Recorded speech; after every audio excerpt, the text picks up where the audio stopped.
자, 화요일 강의 시작하겠습니다. 안녕하세요.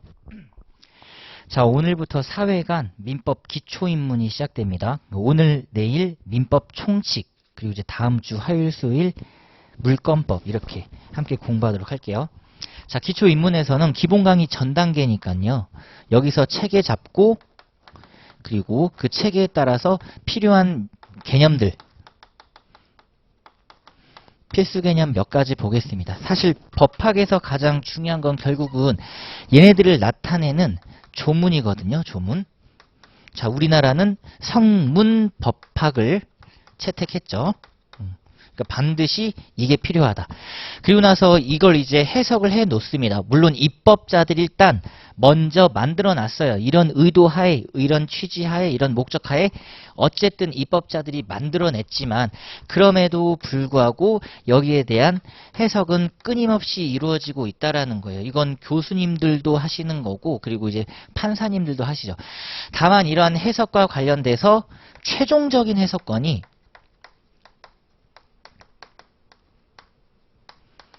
법원에게 있다라는 겁니다. 법원 중에서도 최고법원인 바로 우리나라 대법원에 존재하죠. 그래서 보시면 시험 문제에 나오는 영역들이 조문 하나, 그리고 그걸 해석해 놓은 이론들 하나, 그리고 마지막 혹시라도 여기에 대해서 실제 적용된 사례가 있는가 대법원 판례 이렇게 셋입니다. 가장 중요한 건 조문 그리고 대법원 판례라고 생각해 주시면 될 것 같아요. 자, 그래서 차근차근 한번 이제 정리를 해 가는데 일단은 이 민법이라는 과목 들어가기 전에 우리가 법이라는 걸 먼저 가볍게 한번 봅시다. 자, 법이라고 하는 건 구속시키겠다라는 거예요. 그간 자연적으로 존재하던 상태에서 국민들이 만들어지고 정확하게는 이제 사람들이 모였겠죠. 사람들이 모이다 보니까 단체 필요성이 느껴졌고 단체를 만들다 보니까 어떤 영토, 영역이 필요해졌어요. 그래서 국가라는 걸 만들게 되죠.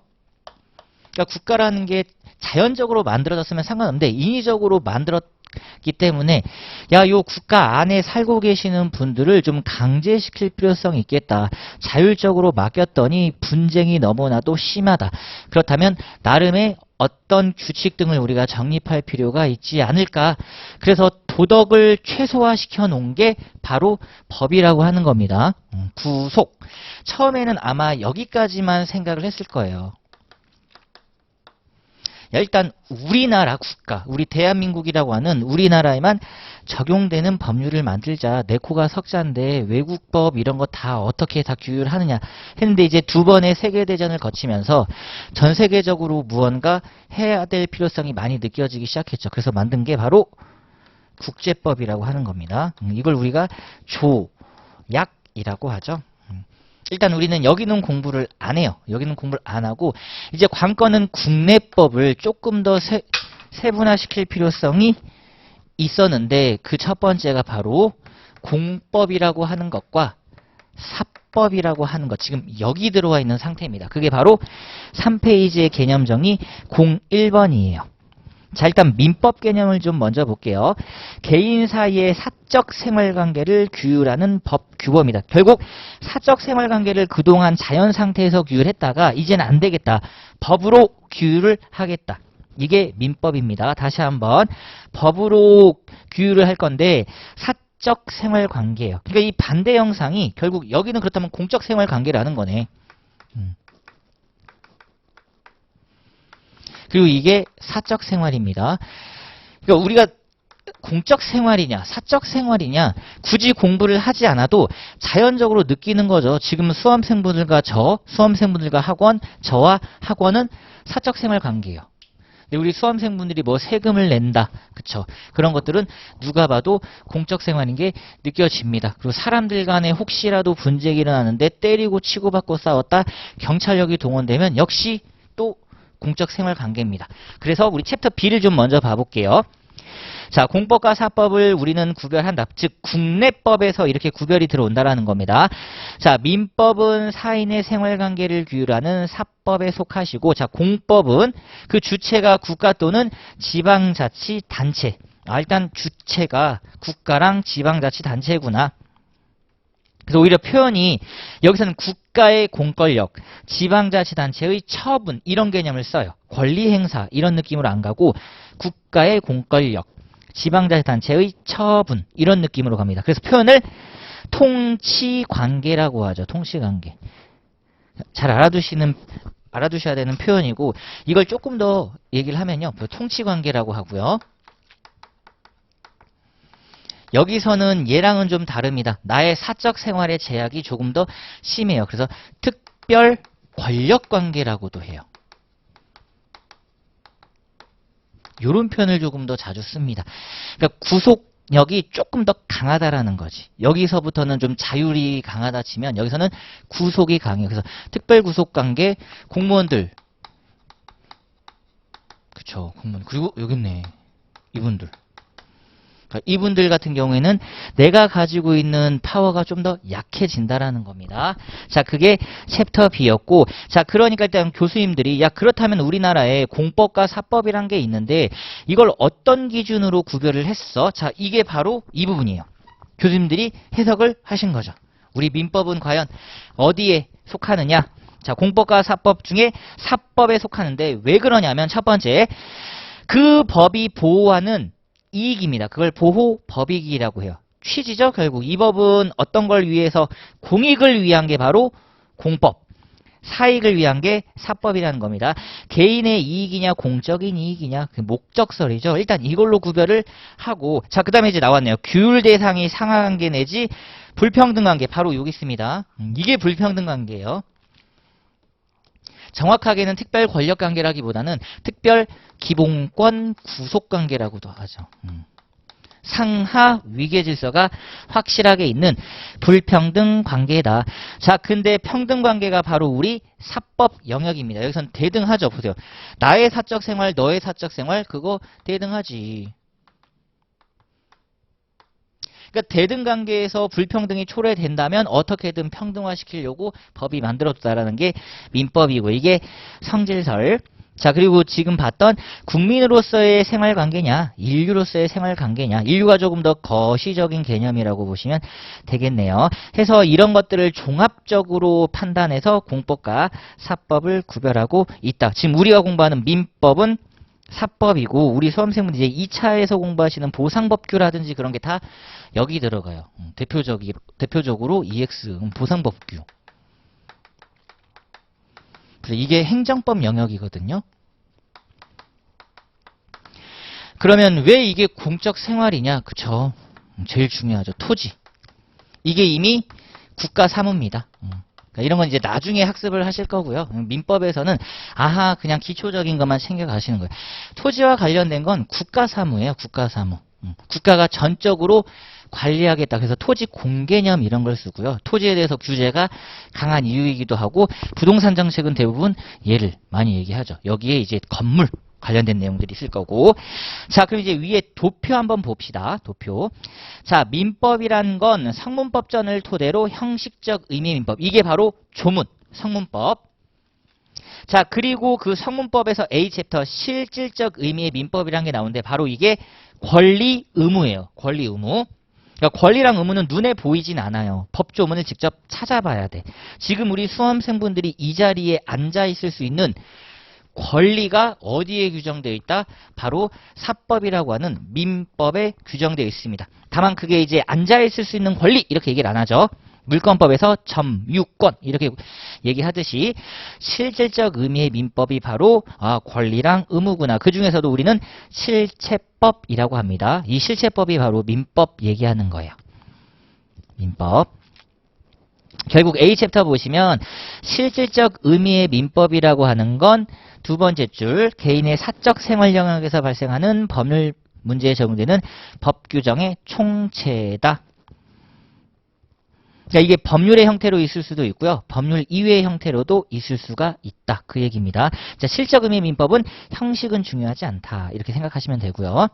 자, 그럼 이제 정리를 한번 가볍게 여기까지 해볼게요. 지금 우리가 보려고 하는 얘가 바로 형식, 법률이라는 형식을 가지고 있죠. 다만 형식 무관, 보세요. 권리 의무를 담고 있다. 개인의 사회생활을 규율하고 있다. 이러면 이걸 실질 의미의 그냥 민법이라고 얘기하는 거예요. 다양하게 존재합니다. 그 중에서도 우리는 형식적 의미의 민법인 민법전을 위주로 학습을 진행하겠다라는 거예요. 특별법과 관련돼서는 물권법 영역에서 좀 많이 등장하고 특히 여기서 등기법이 많이 등장합니다. 자, 그 다음 두 번째 이제 개념으로 들어가 볼게요. 자, 그러면 이제 민법에서 민법 개념을 공부했으니까 개념 정리 02번은 관습법이요. 야, 그렇다면 우리 대한민국에서 자, 이런 지금 법 체계를 가지고 있는데 여기서부터 문제 제기가 된 거죠. 지금 성문법학이라고 해서 형식적 의미의 민법, 실질적 의미의 민법을 만들어 놨는데 우리의 입법자들이 분명히 완벽한 사람은 아니다. 분명 무언가 미비된 부분이 있었을 것이다. 그러니까 입법을 못한 부분이죠. 분명히 있어요. 우리가 여행을 간다고 해서 여행 가방을 챙겼는데 막상 여행지에 도착해서 놓고 온 것들이 몇 개 보이지. 분명히 준비를 완벽하게 한다고 했는데도 펑크가 납니다. 그러면 이 부분을 가장 먼저 입법자가 채워주는 게 응당 맞아요. 얘네들이 1차 역할이지. 너희들이 지금 국회의원으로서 법 만들라고 뽑아뒀더니 일을 안 한단 말이야. 그렇다면 이걸 누군가는 보완을 해줘야 돼요. 누군가는 보완을 해줘야 됩니다. 왜냐? 이미 문제가 발생했거든요. 그럼 문제가 발생했으니까 이걸 해결해줘야 돼. 근데 법이 없대. 그러니까 우리의 대법원께서 그렇다면 성문의 법 말고 우리가 평소 자연 상태에서 그대로 있었던 관습법이란 걸 한번 적용시켜 보자라고 이른 겁니다. 이건 진짜 보완제라고 생각하시면 돼요. 분명히 법률로 해결을 해야 되는 부분을 법률 이외의 다른 것으로, 이건 눈에 보이지 않습니다. 당연히 이거는 눈에 보이지 않아요. 눈에 보이지 않음. 자, 확인 한번 해보겠습니다. 자, 그걸 두고 법원이라고 하는 우리는 형식적 의미의 민법을 공부하는데 뒤에 보시면 법관이 재판함에 있어 준거, 지켜야 할, 준수하고 지켜줘야 할 규범들의 존재, 형식 내지 현상, 형태다. 그러니까 반드시 형식이라는 게 일단 있어야 서로 좋단 말이에요. 그래야지 안정적이야. 무슨 문제가 생기면 이걸 어딜 봐야지, 몇 페이지 몇 번째 줄을 보면 이걸 해결할 수 있지, 얼마나 편해. 그러니까 정답이 정해져 있다라는 거죠. 야, 요 조문대로 우리는 적용해서 해결하면 돼. 근데 그게 지금 없대요. 존재 형식이 없대. 존재 형식이 없대. 자, 그러다 보니까 우리 민법이 바로 성문법주의를 원칙으로 채택하면서 발생하는 당연한 문제점. 그런 문제점을 어떻게든 보완하고 보충적으로 해결하기 위해서 불문법이란 걸 적용합니다. 사실 어색한 단어죠. 문서가 없음에도 불구하고 그걸 법으로서 적용을 하겠대요. 그렇다면 이걸 찾아내야 되죠. 분명히 자연 상태에서 무수하게 존재할 거예요. 그 자연 상태로 존재하던 걸 국가 안쪽으로 끄집어 왔을 겁니다. 그리고 그 국가에서 특별하게도 이거 과연 인정할 수 있는가? 이게 논의가 많이 될 거예요. 그럼 질문을 좀 바꿔볼게요. 이런 관습법이 많아야 될까요? 적어야 될까요? 그렇죠. 관습법은 적을수록 이게 국가가 잘 돌아간다라는 겁니다. 적어야 한다. 적어야 한다. 관습법의 존재 자체는 축소됨이 바람직하다. 이게 정상적인 국가라는 거죠. 정상적인 국가. 웬만하면 관습법이 아니라 입법자들이 만들어 놓은 법률로 해결을 해야 바로 이거 적용돼가지고 국민들 입장에서도 야, 이거 무슨 관습법이야, 그게 분쟁의 소지가 좀 적어진다라는 겁니다. 그래서 현재 존재 자체를 계속 축소하려고 하는 게 당연히 법의 태도인 거예요. 자, 계속 보겠습니다. 자, 민법 제1조에 민사에 관하여 법률의 규정이 없으면 관습법에 의하고 관습법이 없으면 조리해야 한다. 자, 이게 이제 성문법의 해석론입니다. 성문법의 해석론이에요. 민사란 과연 무엇이냐? 이 두 글자 해석하면 되는 거고 법률이란 무엇이냐? 이 두 글자 해결하면 되고 없으면이란 이 세 글자를 해결하면 되고요. 관습법 이 세 글자를 또 해석하면 되고 의하고 해석하시면 되고 밑에 조리란 글자 해석하면 되고 옆에 의한다 이걸 해석하시면 돼요. 그러니까 정말 어찌 보면 법학이라고 하는 건 좀 쪼잔해 보일 수도 있어요. 야 이거 단어 하나하나를 다 해석한다고? 자 조문 해석 예시 하나 우리 가보겠습니다. 1조가 친절하게 잘 나와 있네요. 법을 표현할 때 이렇게 많이 합니다. 그럼 첫 번째 민사에 관하여 법률 그리고 없으면이랍니다. 없으면 관습법 그리고 또 없으면 조리 그리고 땅땅 의한다. 자 우리 세심하게 한번 다 들어가 봅시다. 일단 이거부터 해결해 볼게요. 보세요. 이게 규율한다의 의미예요. 맞죠? 자 그럼 이거 뭘 규율하는데? 여기 있네. 민사를 규율하는 거죠. 그럼 민사의 개념은 앞서 봤어요. 개인의 사적 생활 관계. 그 개인의 사적 생활 관계를 규율하는데 그치 법으로 규율하는 거죠. 지금 민법 개념이 다 나왔네. 다시 한번 민사라고 하는 개인의 사적 생활 관계를 법으로 규율하는 관계. 근데 보세요. 법이라고 하는 건 법률이라고 하는 것도 있을 수 있고요. 법률 이외 형식을 갖춘 것도 있을 수 있다 그랬지. 그러니까 여기가 형식 지금 개념 공부했고 여기가 실질. 그러니까 여기까지 모든 걸 해결해 주면 좋은데 없으면이 나왔으니까 요 없으면이라는 말은 아까 그 얘기구나. 이게 보충이구나. 보완입니다. 자 해결 다 했죠. 그래서 이제 여기서 해결해야 되는 내용이 뭐냐. 바로 요 녀석이에요. 그럼 관습법은 뭐고 조리는 뭐냐. 이 조리가 바로 자연 개념입니다. 그러니까 우리 법학도요. 자연적 상태의 어떤 경험칙 자체를 절대 무시하거나 하지 않아요. 존중해 주는 거지. 다만 자연적인 상태로 존재하는 나름의 자연 법칙, 경험 법칙 등은 그걸 제일 후순위로 밀렸다라는 겁니다. 왜냐? 불완전하죠. 완벽하지 않아. 야 사람들한테 너 우리나라의 경험칙이 뭐야? 라고 물어보면 막상 대답을 못하죠. 그래서 대법원께서는 얘를 개념 정립을 해줍니다. 여기부터 시작인 거예요. 자 볼게요. 자 A 챕터입니다. 관습법.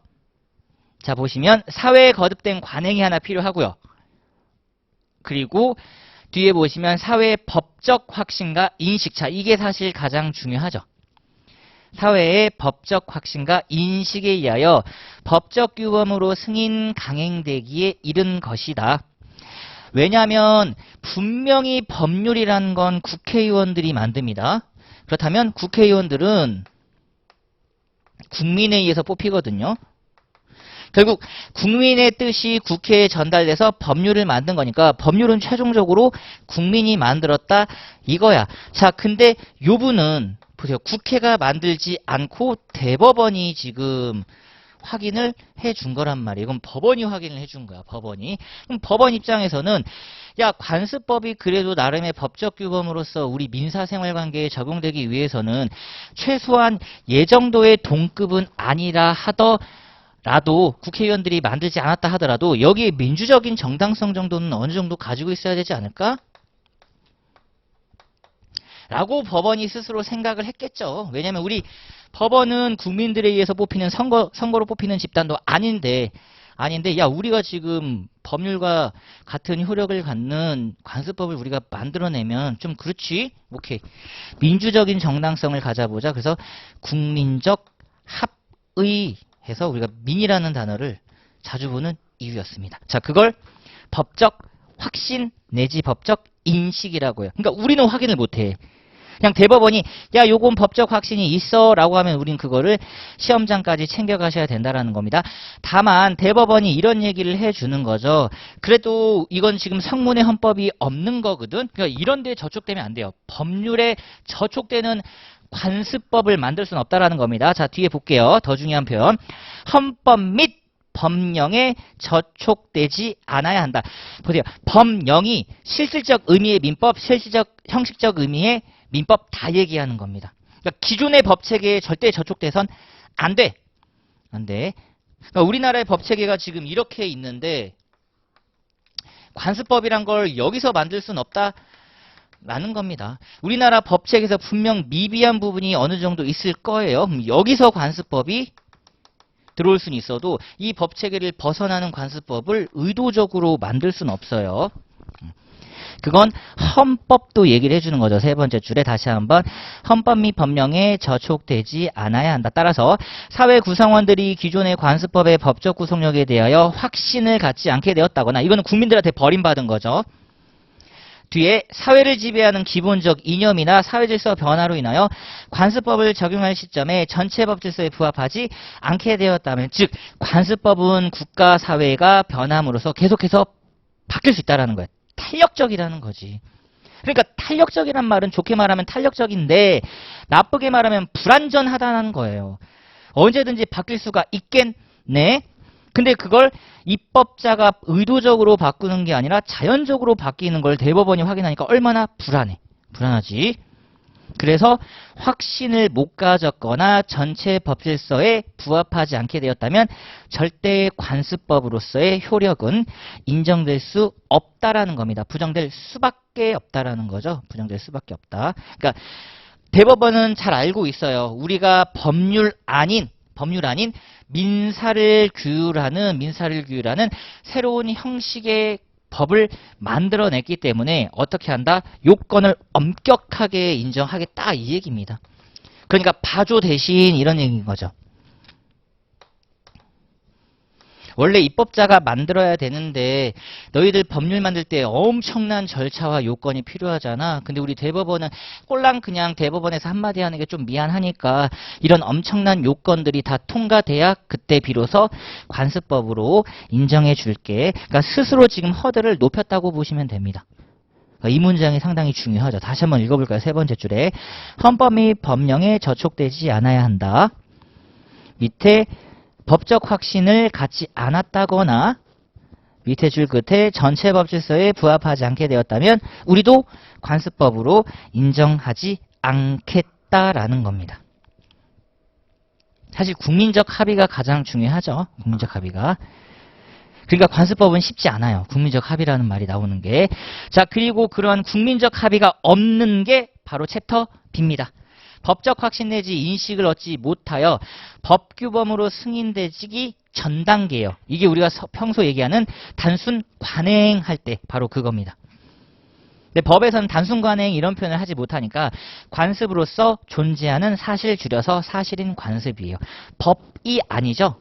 법이 아닙니다. 그러니까 이 관습법에는 어떤 건 안 들어가요? 사실인 관습은 들어갈 수가 없지. 왜냐? 얘는 이게 없으니까. 자, 생각해 볼까요? 우리 집의 관습이 지금 이래. 그럼 우리 집의 관습이라고 해서 다른 국민들까지 모두 규율할까? 아니라는 거죠. 야, 그건 니네 집 관습이고 우리 집은 안 그래. 우리 학원 스케줄은 이렇고 다른 학원 스케줄은 저래. 그렇죠? 그건 우리 학원의 관습인 거죠? 우리 학원의 관습. 자, 그 다음 이제 넘겨보시면 개념정의 03번입니다. 별표 1개. 사적자치 원칙이 중요한 이유가 그러니까 의한다라고 되어 있잖아요. 의한다. 그러니까 법률, 관습법, 조리 이걸 기본 베이스로 해서 우리 헌법과 민법이 이걸 부여한 겁니다. 자, 민사에 관해서 법률, 관습법, 조리 이렇게 의할 건데 법률, 관습법, 조리를 이런 얘기죠. 벗어나지 않는 한 계속 이 얘기. 이 테두리 내에 있는 한, 즉 우리나라 대한민국 헌법체계, 법체계를 벗어나지 않는 한 네가 알아서 해. 얼마나 좋아요. 너무 당연한 얘기를 이 6글자라는 멋들어진 표현으로 하고 있다는 겁니다. 그쵸? 우리는 법에 벗어나지 않는 한 우리 하고 싶은 거 다 해요. 그걸 두고 내가 스스로 알아서 하겠다 사적자치 원칙이라고 하는 겁니다. 이거 민법을 지배하는 대원칙이라고 생각하시면 돼요. 기본 원리라고 하는 거죠. 기본 원리. 기본 원리. 대신 여기에 대한 책임은 그렇죠. 우리가 다 져야죠. 이 얘기랑 일맥상통하는 거죠. 볼까요? 우리 수험생분들이 지금 간평, 민법, 기초 입문을 민법뿐만 아니라 지난 다른 과목부터 시작했습니다. 나는 일단 공부를 해야지. 행복을 추구하시죠. 그럼 내가 행복을 추구하는 방법은 뭐가 있을까? 아하, 직업을 가져야 되겠다. 그 직업에서도 지금 자격증 시험인 간평을 준비합니다. 그럼 간평 수업을 위해서 내가 어떻게 할 것이냐, 이제 방법이라든지 수단을 채택할 거예요.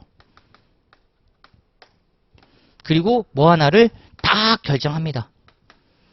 심사숙고했겠죠. 그걸 결정 내지 선택이라고 하고, 그리고 그 선택에 대한 책임은 꼼팡 자기가 부담한다. 이게 바로 우리 법이 지배하는 가장 기본적인 스탠다드. 맞나요? 그쵸. 중현이도 행복 추구하기 위해서 직업이란 걸 가졌고, 간평뿐만 아니라 다른 영역 강의도 하고요. 방법 수단과 관련돼서는 학원에서 합시다. 아니면 인터넷 강좌 이런 걸 통해서 합시다. 그리고 내가 강의를 제대로 못해서 수험생분들이 피해를 보면 몸팡 내가 책임을 져야지. 죄송합니다 한마디를 하면서 책임을 져야 된다라는 겁니다. 이게 바로 사적자치 원칙이에요. 그러면 우리 민법이 이런 기본적인 내용들을 너무나도 당연하게 가지고 있는데 왜 그러면 민법을 만들었지? 보세요. 이걸 벗어나려고 하니까. 자꾸 위반하려고 하니까. 예전에는 그냥 잘 지켰다라는 거죠. 그걸 굳이 법이 아니라 자연 상태로 둔다고 해도 지켰단 말이에요. 근데 누구 하나가 꼭 튀려고 해. 아이, 나 정도는 괜찮지. 결국 이 위반하려는 자는요, 느낌상 원칙에 대한 예외 현상으로 많이 나온다라는 겁니다. 야, 나 하나 정도는 괜찮잖아. 지금 공정과 정의를 논하고 있는데, 에이씨, 나 정도의 특혜는 괜찮지. 라고 생각하는 사람들이 나온단 말이에요. 근데 그런 예외 현상을 하나씩 인정해 주다 보니까 거의 원칙과 동급화되고 있어. 야, 그럼 이거는 원칙이야, 예외야. 둘 다 비등비등한데. 오히려 원칙과 예외가 전도되는 현상이 초래되죠. 그러니까 안 되겠다, 이거야. 안 되겠다, 이거야. 그래서 우리는 지금 현재 이 위반하려는 자를 어떻게든 막기 위해서 제한이 걸린 상태에서 지금 우리는 태어난 겁니다. 그쵸? 각자 알아서 남에게 피해를 주지 않고 법을 준수했으면 참 좋았는데 계속해서 위반하려고 하는 자들이 나오니까 오히려 법은 이런 것들을 더 많이 규정하기에 이르렀다라는 거예요. 국가가 빡빡해지는 거지. 그렇죠?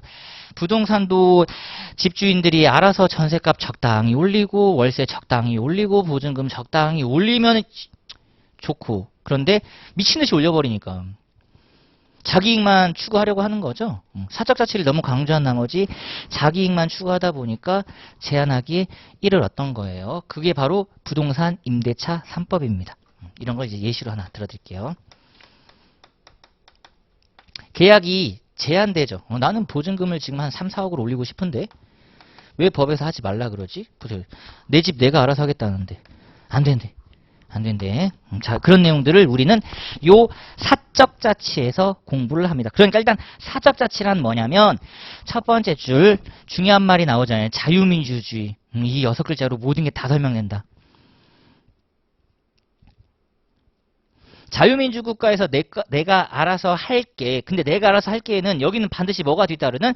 책임도 뒤따르는 자유민주주의예요. 위에다가 자유와 책임 이렇게 써두시면 됩니다. 지금 자유민주주의란 말에 책임이란 말은 없지만요. 당연히 책임이 뒤따르는 자유예요. 그러니까 무제한의 자유가 아니었다라는 거지. 이걸 조금 고차원적인 표현으로 자유와 책임이라고 하고요. 자유와 책임. 요걸 이제 우리 법적 개념으로 바꾸면 자유가 권리가 되는 거고요. 책임이 의무가 되는 거죠. 그리고 평소에 책임이란 표현 많이 쓰긴 쓰는데요. 이건 이제 어느 정도 나이가 먹고 어느 정도 교육이 조금 높아지면 이 단어를 알게 되는데 이 단어 알기 전에는 이 표현을 더 많이 쓰셨을 것 같아요. 지금도 제 조카들은 이 표현을 더 많이 씁니다. 야, 이거 누구 탓이야? 누가 책임질 거야? 탓. 이걸 물어보는 거예요. 이게 바로 책임이라고 보시면 됩니다. 근데 이 개념을 법학 개념으로 딱 들어오기에는 뭔가 좀 어색해. 근데 실제로 쓰는 개념입니다. 탓, 누구 탓이니? 그게 바로 자유민주주의에서 이루어지는 거고, 자, 두 번째 줄 뒤에 보시면 형평 나오잖아요. 형평. 공정, 형평, 그리고 거래, 안전. 필요한 최소한의 범위 내에서 그것이 제한 나왔죠. 제한. 특히 이 제한과 관련돼서 물권법의 제한이 심하다라는 겁니다. 토지가 한정되어 있기 때문에. 그래서 물권법을 우리 수험생분들이 집중적으로 학습을 하시는 이유 중에도 하나고요.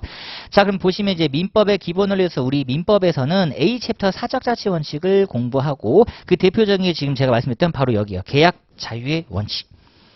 그러니까 어떤 계약을 누군가와 체결할 때, 약속을 할 때 일단 결정하고 그리고 거기에 따른 선택이 이루어지고 그 선택에 따른 책임이 부여된다라는 거죠. 그리고 나서 당연히 그렇게 계약이 체결되면 마지막 박스 보세요. 당사자 간에 쌓여있는 신뢰는 당연히 보호해줘야 되지. 약속은 지켜져야 된다라는 거예요. 신뢰보호 원칙 옆에다가 땅땅 쓰시면 됩니다. 계약은 지켜져야 된다. 이런 말이죠. 우리 수험생분들과 제가 계약을 하고 약속을 했다면 응당 그건 지키는 게 맞아요. 그게 상대방의 신뢰를 보호해 주는 거지. 그걸 두고 신뢰보호 원칙이라고 하고 뒤에서 다시 한번 봅니다.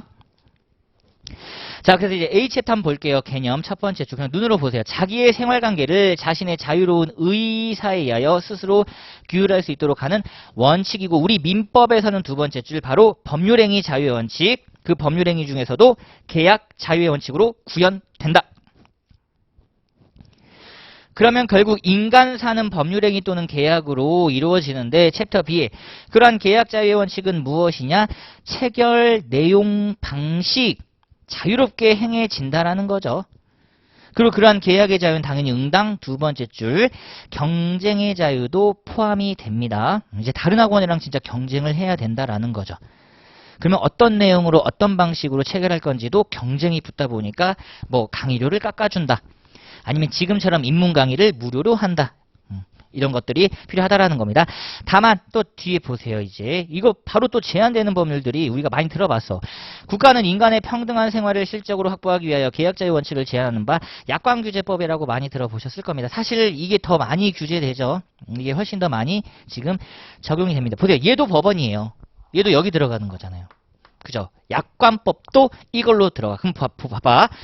민사에 관하여 개인의 사적 생활관계에 대해서 약관법에 의한다. 이런 말이 이제 적용되는 거죠. 그래서 약관법이 문제되는 경우가 몇 개 있을 수 있는데 우리가 보험이 대표적인 거고요. 보험.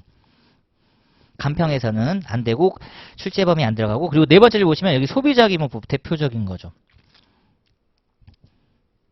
소비자 보호 등에 관한 법률이 출현하게 된다. 그러면 이 민사 중에서도 소비관계를 규율하는 거죠. 내가 어떤 가게에서 어떤 상품을 구매했는데 그게 이상해. 물건을 사왔더니 하자가 있단 말이야. 분필이 부러졌어요. 그쵸? 그럼 이거 하자가 있지. 그럼 이걸 규율해야 되는데 자 어떤 법률이 있을까? 소비자보호법. 물론 민법도 있지만 소비자보호법. 그래서 요즘은 소비자보호도 가장 핫하게 문제됩니다. 그러니까 오히려 이런 소비자 기본법 등이라든지 소비자 보호법 등에서 소비자를 보호하기 위해서 이런 제도를 뒀는데 그럼 반대로 우리 국민들이 뭐를 할 수 있을까? 그래서 요즘 문제됐던 게 많이 들어보셨을 거예요. 그쵸? 이것도 소비자 보호운동의 일예입니다. 당연히 헌법이랑 민법이랑 기타 등등 법에서 보호해주고 있는 거예요. 불매운동. 보이콧이죠, 보이콧. 그러니까 계약 자유의 원칙은 계약을 체결하지 않을 자유도 가지고 있다. 자, 그 다음 넘겨보시면 그리고 지금 이 모든 관계를 우리가 바로 법에 의하여 규율되는 관계 딱 네 글자로 이제 줄일 수 있을 것 같아요. 자, 지금까지 설명했던 모든 내용들에 대해서 야 그러면 개인의 사회생활 관계를 법으로 규율할 건데 그걸 무슨 관계라고 이제 한 글자씩 가져옵니다. 법, 률, 관계. 법에 의하여 규율되는 사적 생활 관계 줄여서 이게 바로 법률 관계다. 그럼 이 법률은 그냥 민법 정도가 일단 우리는 스탠다드다. 다만 민법이 없으면 관습법에 의한다. 이게 법에 의해서 규율되는 관계라는 겁니다. 그러면 아까 말씀드렸다시피 얘가 자연스럽게 나온단 말이에요. 반드시 뒤따르게 돼 있어. 조금 더 깊게 얘기하면 반드시 이게 나온다라는 겁니다. 그럼 그 법률관계와 관련돼서 우리 수험생분들이 지금 합격의 법학원이랑 요런 계약을 체결한 거예요. 그쵸? 굳이 계약의 이름을 우리가 명칭, 네이밍 센스를 한번 발휘해서 이름을 지어보자면 간편과 관련된 민법 교육을 내가 혼자 할 수 있지만 서비스 기관에 위탁, 맡겼다라는 겁니다. 그쵸? 위임하고 맡겼다라는 거예요. 그렇다면 강의들을 자유가 생긴 거지. 강의들을 권리가 생긴 거죠. 다만 의무가 뒤따릅니다. 책임이 뒤따라요. 제대로 열심히 잘 들어주시고 혹시라도 비용 처리가 필요하면 비용도 지급하시는 그걸 두고 우리는 법률 관계라고 합니다. 자, 개념 한번 볼게요. 첫 번째 줄. 법규범에 의하여 규율되는 생활관계다. 그러니까 법에 의하여 이제 표현 나오네요. 강제라는 단어. 자, 그리고 세 번째 줄에 조금 더 이제 익숙한 표현으로 구속이라는 말을 썼고요. 그럼 반대로 네 번째 줄에 보호되는 사람 나오고요. 이게 바로 권리, 의무다. 자, 이제 조금 더 표현 업 해봅니다. 자, 이걸 우리는 법에 의해서 구속된다라는 거죠. 왜냐면 해야 되는 거거든. 그리고 여기는 이제 보호라는 단어를 써요. 보세요. 같은 의미를 가지고 있지만 표현을 진짜 이렇게 달리한다. 자유, 권리, 보호, 책임, 의무, 구속. 그러니까 항상 문제거리는 이쪽일 거야.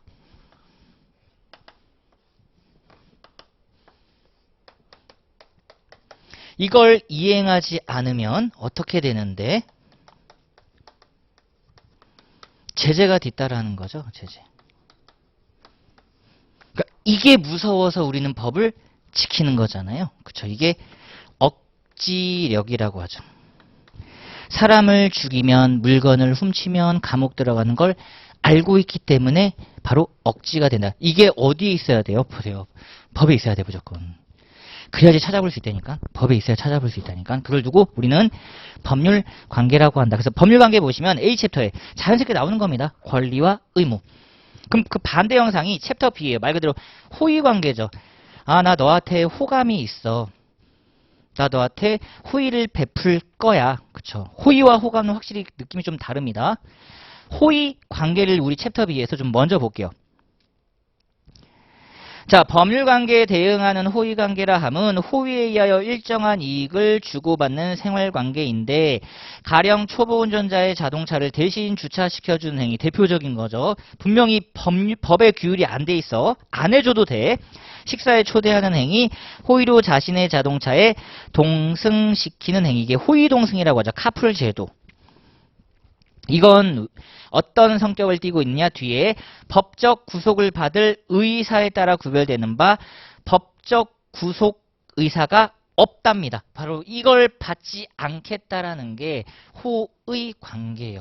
그래서 우리는 호의 관계는 일단 공부를 하지 않습니다. 권리도 없고 의무도 없어요. 권리도 없고 의무도 없습니다. 대표적인 게 남녀 연인 사이라고 보시면 돼요. 남녀 연인 사이도 아직은 호의 관계에 불과하다는 겁니다. 그럼 질문을 바꿔볼게요. 남녀 연인 관계가 호의 관계가 아닌 법률 관계로 가기 위해서는 어떤 게 필요할까요? 그게 약혼. 조금 더 깊게 들어가면 혼인이죠. 혼인. 혼인신고서에 도장을 찍으면 이제는 완전 진짜 법률 관계로 탈바꿈이 되는 겁니다. 그러니까 여자친구가 오빠 나 이거 사줘 라고 말을 해놓고 알았어 사줄게 안 지켜도 돼요. 그치, 안 지켜도 되지. 사실은 의무가 없어. 의무가 없어. 자, 그게 바로 챕터 B라는 겁니다. 그럼 우리 A 챕터로 이제 가볼게요. 권리와 의무 개념. 자, 권리는 그냥 기본 개념으로 알아두시면 돼요. 법익을 향수하기 위해서, 즉 법에서 보호하고자 하는 이익을 향수 누리기 위해서 누가 인정해야 된다?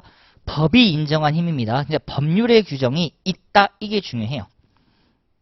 그래서 내가 어떤 권리를 가지고 있는지 법을 살펴보면 다 나온다라는 겁니다. 그래서 그 법이 인정한 파워를 누리기 위해서 부가적으로 어떤 능력들, 어떤 개념들을 부여했냐면 동그라미 1번에 일정한 법률행위를 할 수 있는 자격, 일단 이걸 주어진 거죠.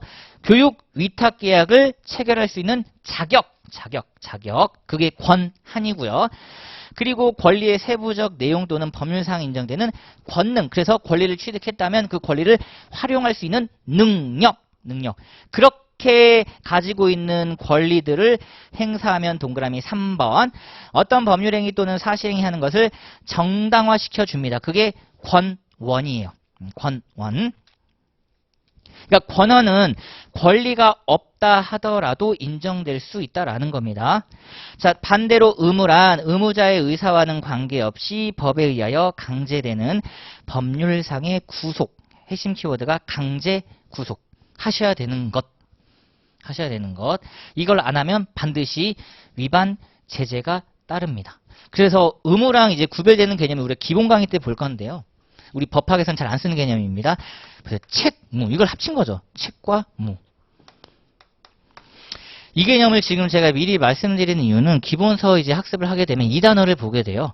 그러면 지금 제가 설명드렸던 책임과 의무 이렇게 갔는데 이 두 단어를 합친 거면 얘는 더 엄격한 개념 아니야? 아니라는 겁니다. 이게 자연 개념이 오히려 여기에 더 가까워요.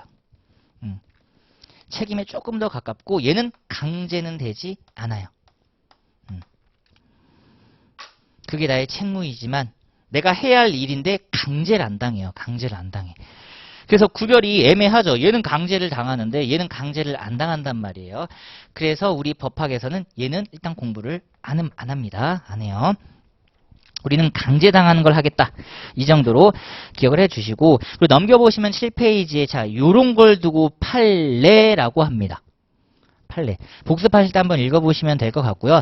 특히 쭉 내려오시면 마지막 번째 줄에 가로 열고 닫은 부분 있잖아요. 대판. 1999년 2월 9일 대법원 판례 줄임말 1999년 2월 9일이 선고 날짜 98년도에 사건이 접수됐대요. 1년 만에 나왔네 판결문이. 그쵸. 대법원까지 왔다라는 건 1년 정도는 질질 끌었다라는 거고 다가 바로 판례 사건 번호예요. 민사 판례가 답니다. 다. 형사 판례가 도예요.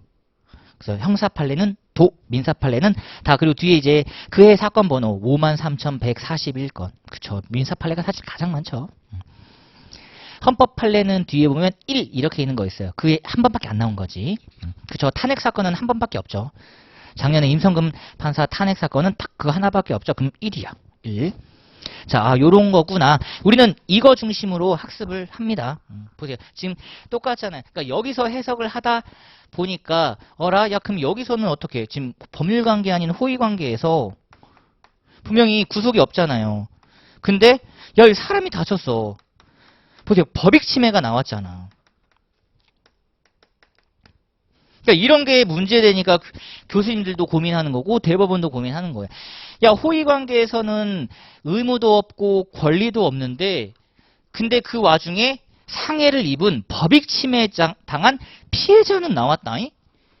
그러면 피해자가 있는데 가해자가 없다는 게 말이 돼? 안 되겠다. 이거는 그냥 법률관계로 강제해야 되겠다라고 해서 이거를 불법행위관계라고 합니다. 우리가 공부는 안 해요. 다행히. 우리 간평의 시험 영역은 아니에요. 나중에 합격하시고는 공부를 하셔야 될 것 같아요. 간평에서. 그래서 여기까지가 요런 기초적인 개념이었구나 알고 계시고 자 그리고 잠깐 쉬었다가 8번의 개념정리 05번 신의성실의 원칙입니다. 이미 별표가 3개 꽉 들어갔죠. 매년 시험 문제 하나씩 출제된다고 보시면 되겠습니다. 잠깐 쉬었다가 여기부터 보도록 할게요.